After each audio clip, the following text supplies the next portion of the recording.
Your body language changes. Yes. And then backward. Yeah.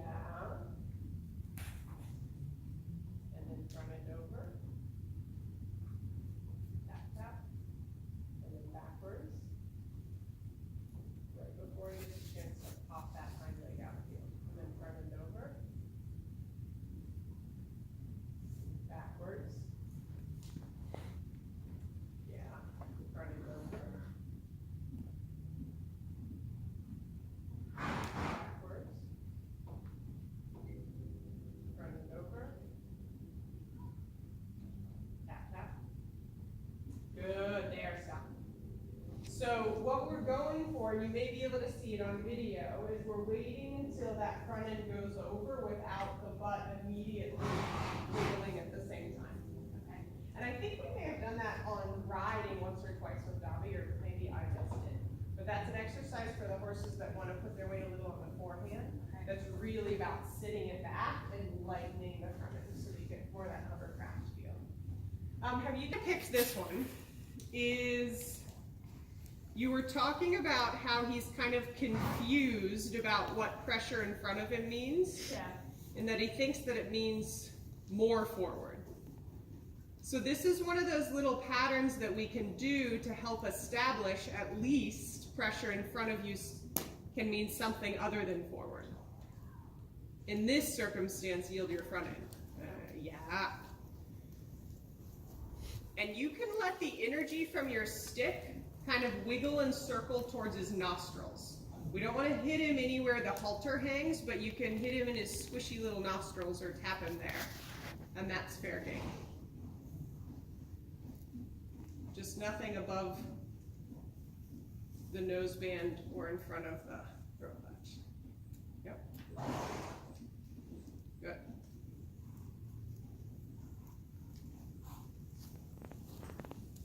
And we're just going to wait until it just, feels like that this other way.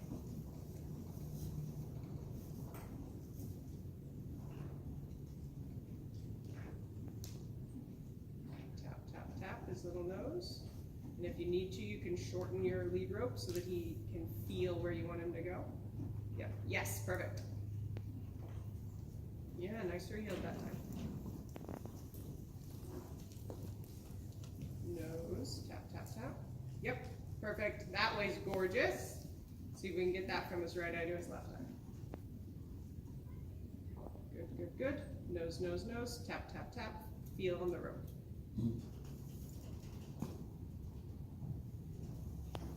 Nose. Tap. Yeah. Because once you start to put the pressure under his neck, it's too easy for him to just plow through it. Because his eyes and nose are already past it at that point. Right. There's our lick and chew. See if it's any different. He'll be better or he'll be more clever. Yeah, super. And then once he gets around the barrel, you can disengage and bring him in. Good. Not too bad at all. Let's put him on the 22-foot line. So as you circle him, you can just let the barrels be in his way, just so that he has something to think about as he goes around. Okay.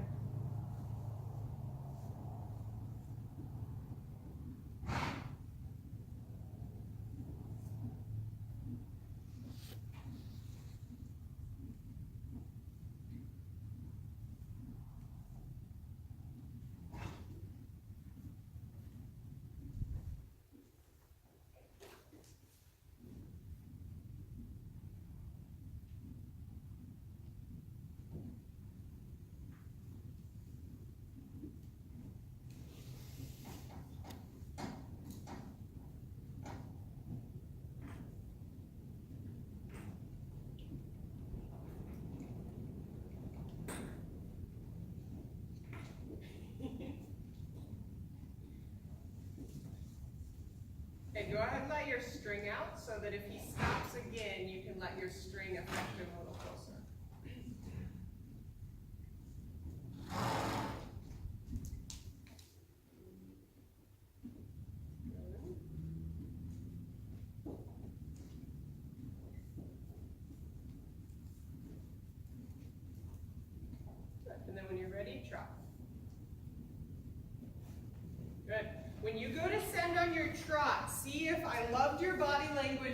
energy you had in your send. The only thing I want to change is that your stick tip stays on the ground unless you need it to use it.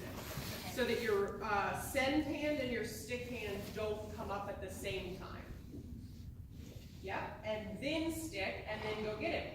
It's like if you make me pick this stick up, I'm going to try to tag you with it. Cute buttons.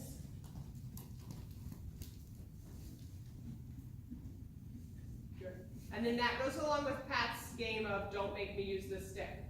If my stick comes off the ground, it's because I'm going to try to tag you with it. Good. And because he's done the circling game with you more than 3 to 5 times, we can start to hold him a little more accountable. Good. Have a little, even though it's a correction, you could still have a little bit more of a pause between your sending rope hand and your stick lifting hand. Okay. Rope, stick. Yeah, perfect. Rope, stick. Disengage.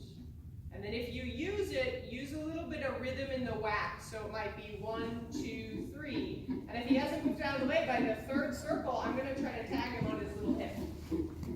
So that we can see a little dirt stripe right on his hip. And what the rhythm does is it helps them not take as much offense as they would to one big wallop. Because he's more on the thinking side, that'll be the piece, him taking offense, that we have to be aware of. Good. And then let me see what happens if you try to do a downward to walk. Good. Or if he speaks English, that's also. Sometimes possible. But I don't think that's it. So in your own time, then do back to trot and then down to walk, and I'll just watch.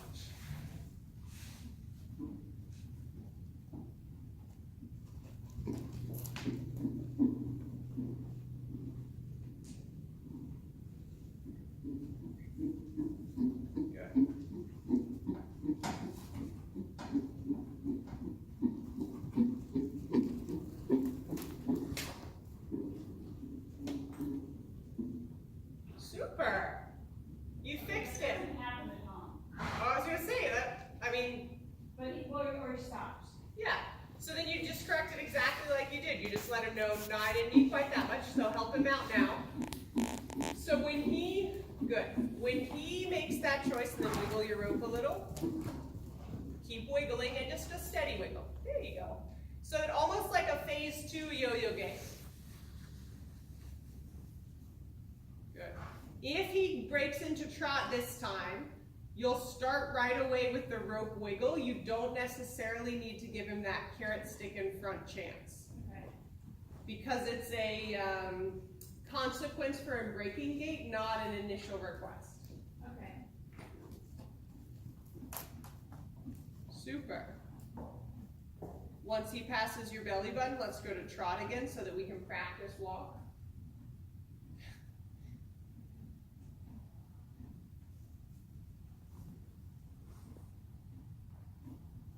Good with your stick this time. And then if you're going to use it, it's because you're going to try to go tag him. Shorten your rope a little so he has a feel. And then next time that happens, make sure your pressure's coming all behind his drive line. Okay. So that there's nothing in front of him to stop him.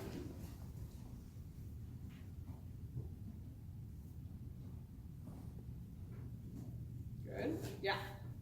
Yes.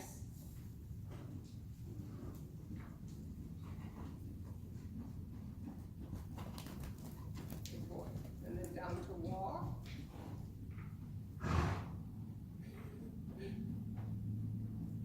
Good. And neutral right away. And if he breaks gait, you're going to start to wiggle, wiggle, wiggle. There you go.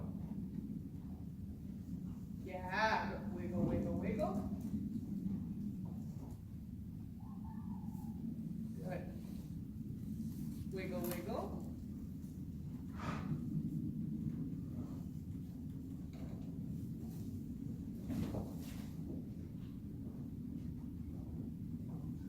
Shorten your rope a little bit. Yes. Good. I love that he's asking questions. Now he just needs to figure out the game right now is maintain gait at walk. Good boy.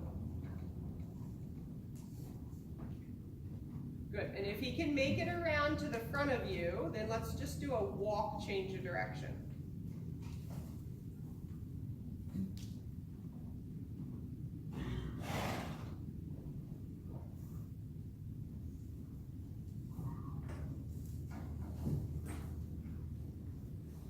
So on your change of direction, let's clean up what your feet are doing a little bit.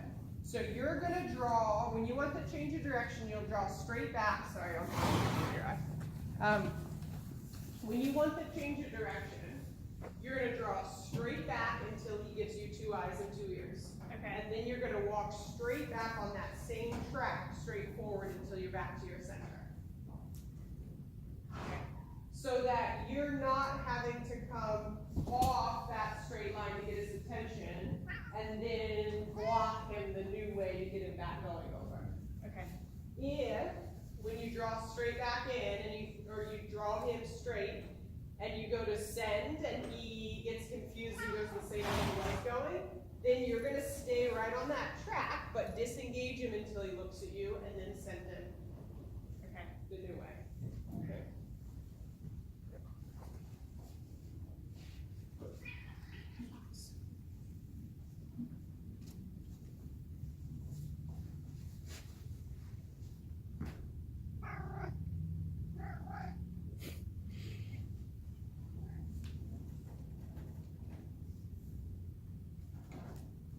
Nose. So like there when he almost kind of does a little drive-by, you can put pressure on his nose a little sooner to send him out and away from you or out and around so that he doesn't get to cut through your personal space and push on it. Nose. Shorten the rope. Yes. All right, so next time he's in front of you, then we're going to do a change of direction at walk.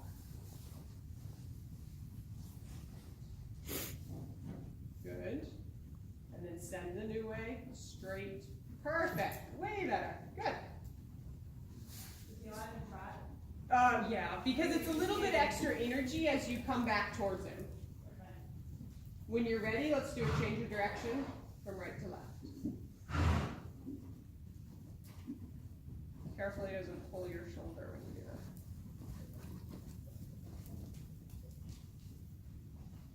Good. Don't come off your line, but you can disengage him if you need to.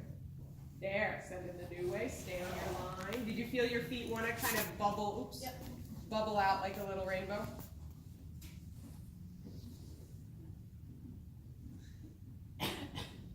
What a good dude. What a good guy. Not fancy enough. He's stunning. Literally. And it's not what Shears said, it's what we got later when.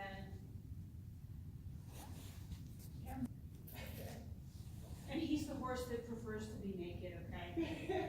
He really is.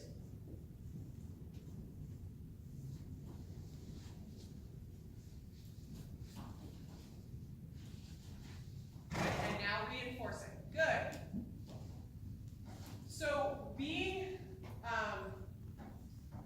in the beginning, or let's say the first send of your session, you may repeat your phase 1 to just make sure and give him the benefit of the doubt. But he's smart enough, and you guys have done enough now, where you can say, I know you saw me use my phase 1 and 2, I'm going to carry through now 3 and 4.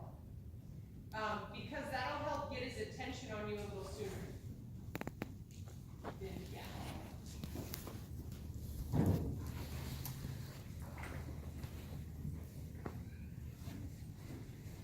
Good. When you feel prepared, let's do a downward to walk, just so that we get a chance to practice that again.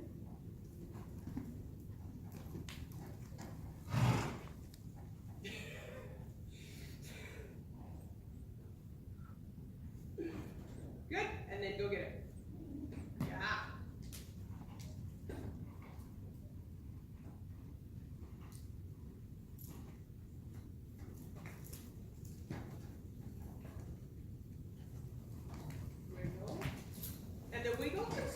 off lighter. It doesn't have to start off as strong because then also you have somewhere to go.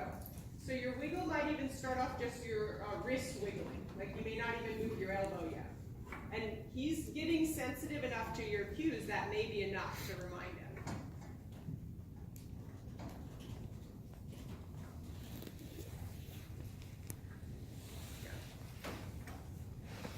Wiggle, wiggle, just wrist. And you can still wiggle up and down, yep. Yeah, perfect. And that way too, it has more of a tendency to help him go from trot to walk instead of trot to halt. Okay. I did say halt, buddy, but it wasn't. Yeah. Wiggle, wiggle, up and down wrist. So when you're in front of him, your wrist will wiggle side to side, and when you're beside him, it wiggles up and down. Up and down. Good. If he makes it past his stopping zone, then let's go to trot. And then we'll do a change of direction at trot. Good. Straight to your circle. And disengage his hindquarters if you need to, but don't come off your line. Disengage and send him the new way. And then walk your feet on the same track that took you backwards. Perfect. So that's actually going to be the same skill that we're going to use with the sideways, where he can't get you out of your position as the leader. Do change of direction again when you're ready.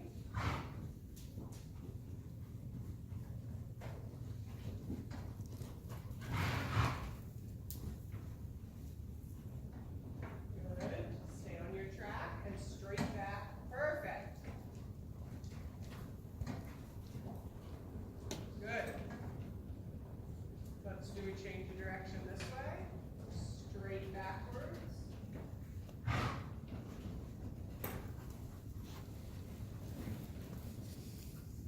I think you might be seeing your head tilt when you hold your carrot stick as well. Using it as the thought that it leads to turning face. Okay. Oh well. I was trying to help him out there. It didn't take me up on it. Change of direction. Yes. Straight towards him. Yes. Super nice.